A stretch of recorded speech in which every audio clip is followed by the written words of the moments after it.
Good morning, and a warm welcome to your show, Sunny Mornings in La Jolla. I'm your host, Melissa, and it's Friday, May 29th. You'll be interested to know. 73 years ago, today in 1953, Edmund Hillary and Tenzing Norgay reached the summit of Mount Everest after a long, daring climb, becoming the first to stand atop the world's highest peak. Their accomplishment symbolized human perseverance and opened new possibilities for high-altitude exploration, inspiring generations to pursue bold cooperative achievements. So now you know. And now, it's time for the Surf Report. Friday in La Jolla. This morning it's looking clean with 2 to 3 plus feet waves.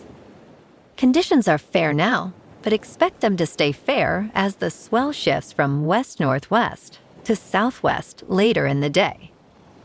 Winds are currently sideshore at 3 miles per hour, increasing to onshore at 7 miles per hour by noon. Best time to ride is at 7 a.m. with a 0-foot outgoing low tide, when the west-northwest swell is 2 feet at 12 seconds and the sideshore wind is 4 miles per hour.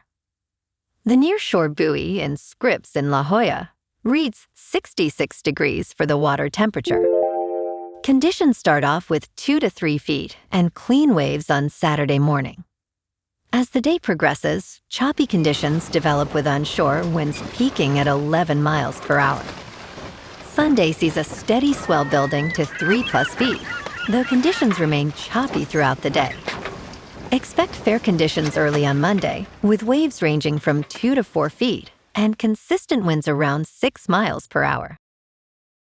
This morning, there's a slight chance of rain showers, and it feels like 64 degrees with 5 mile per hour wind. The sunset will take place at 7:48, and it will rise again tomorrow at 5:45.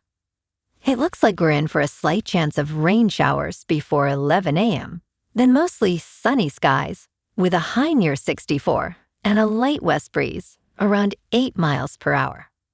If you're inland, it will hit a high of 67. Tonight, expect partly cloudy skies with a low around 60 and a light north breeze around 10 miles per hour.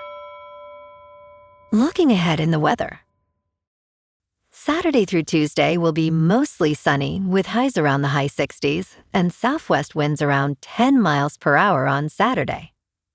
Nighttime will be partly cloudy with lows near 61 to 62 each night. Bonjour, food enthusiasts. This podcast is brought to you by Versailles Cafe and Pastries in Encinitas. Nestled on El Camino Real South, just north of Encinitas Boulevard, this cafe is a haven for culinary delights.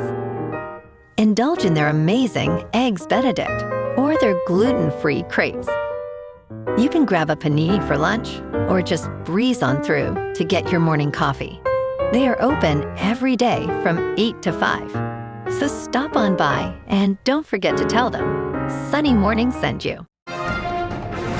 In local news, one of the nation's oldest environmental groups, the Sierra Club, is suing the Imperial County Board of Supervisors over its approval of a massive, controversial data center complex earlier this year. This month, the San Diego chapter of the Sierra Club filed a lawsuit challenging the supervisors' April decision to combine several parcels of land for the project. The suit claims that the supervisors are improperly segmenting the nearly 1 million square foot project, violating the California Environmental Quality Act.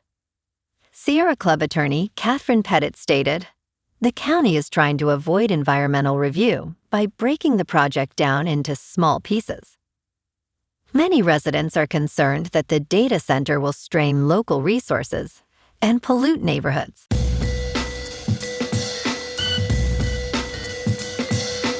Now on to sports. The National Basketball Association's proposed 3-2-1 draft lottery system, designed to curb tanking, was passed by the league's Board of Governors on Thursday. According to ESPN's Shams Charania, the board voted in favor of the proposal 29-1, with the Memphis Grizzlies being the lone dissenter. The new system includes expanding the draft lottery from 14 to 16 teams, a relegation zone where the bottom 3 teams face penalties, and flattened odds. This system will be implemented next season for the 2027 NBA draft, continuing through at least the 2029 NBA draft. NBA Commissioner Adam Silver now has greater authority to punish teams deemed to be tanking.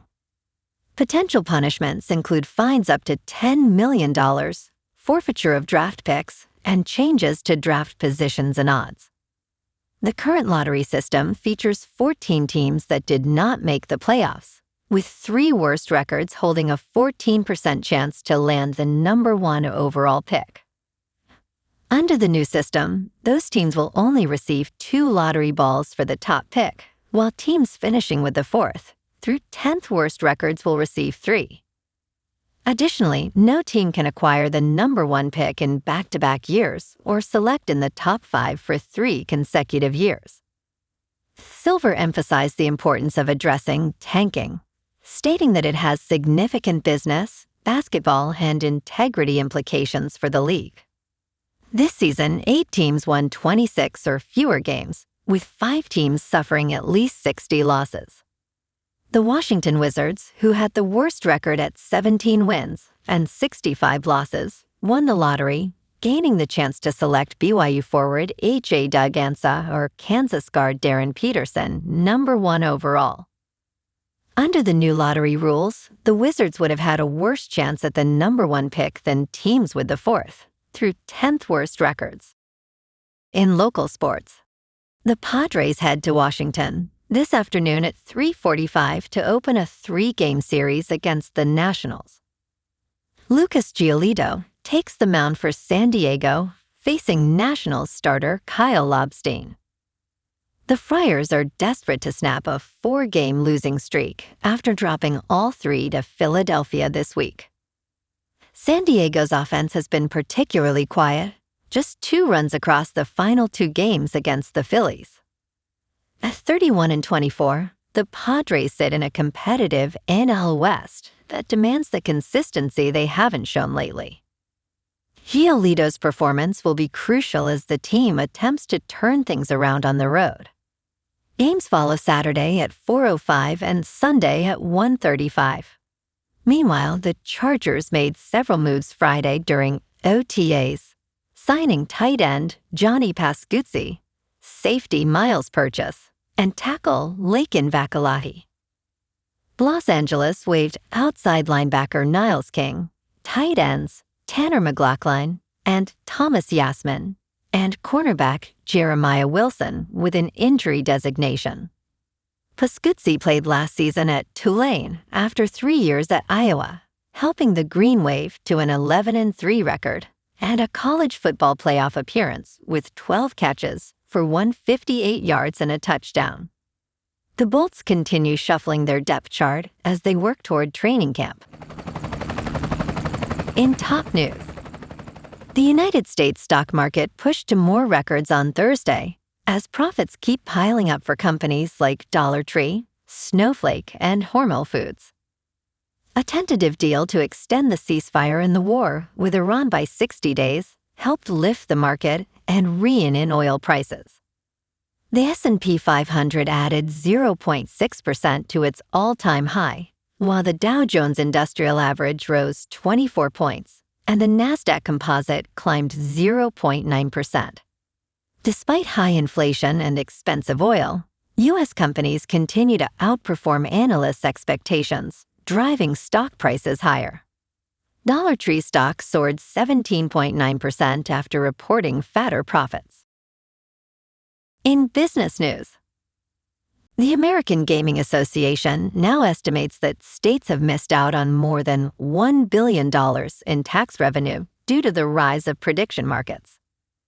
In an appearance on CNBC's Squawk Box, Association President and Chief Executive Officer Bill Miller said that the lost money has consequences for communities. It's about states and tribes that are losing literally $1 billion today in state and tribal revenue that would otherwise go to fund important community projects, he emphasized. Miller described prediction markets as backdoor sports betting, which are not regulated like sportsbooks. President Donald Trump stated the importance of maintaining the Commodity Futures Trading Commission's jurisdiction over prediction markets. In crypto movement, Bitcoin is down 4% for the week to about $73,000. Ethereum is down 5% to $2,000. And XRP is down 5% to $1.31. Moving on to a more local vibe. In our community spotlight on health and wellness, we are working with a national Pilates studio to bring you some free classes, so listen up. Check out Club Pilates, with several locations in the San Diego area. Pilates presents a comprehensive wellness approach, cultivating strength, reducing tension, and elevating mental well-being. Scientific research affirms its benefits. So now you can check out Club Pilates for a free class, with locations in Encinitas, Solana Beach, Oceanside, La Jolla, and more. Just be sure to tell them Sunny Morning sent you by. And now, back to the show. Let's talk tech. The United States Commodity Futures Trading Commission wants to reverse its course on a penalty against the Winklevoss twins' crypto business. The Gemini exchange already paid a fine of $5 million following the agency's lawsuit. The commission has asked a judge to vacate a consent order it won against the Gemini Trust Company. The crypto business, run by twins Tyler and Cameron Winklevoss, agreed to the fine in early January 2025. Gemini has jointly filed a petition for relief from judgment. This latest move carries more symbolic than financial weight.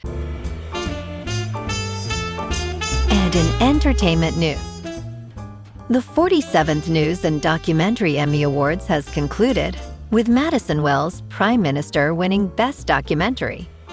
The documentary winners were announced on Thursday, following the news categories on Wednesday, at Jazz at Lincoln Center's Frederick P. Rose Hall in New York City. Emmy-winning ABC News journalist Martha Raddatz received the News Emmy's Lifetime Achievement Award. Amber Ruffin emceed Wednesday's show, while Michael Ian Black helmed Thursday's ceremony, which streamed on the National Academy of Television Arts and Sciences YouTube channel. National Geographic led with 51 nominations, a record for the network, largely due to the success of the Traffic series. Well, alrighty folks, it's time for the quote of the day. And today, our quote comes from the American poet and essayist, Ralph Waldo Emerson. And he said, "What lies behind us and what lies before us are tiny matters compared to what lies within us."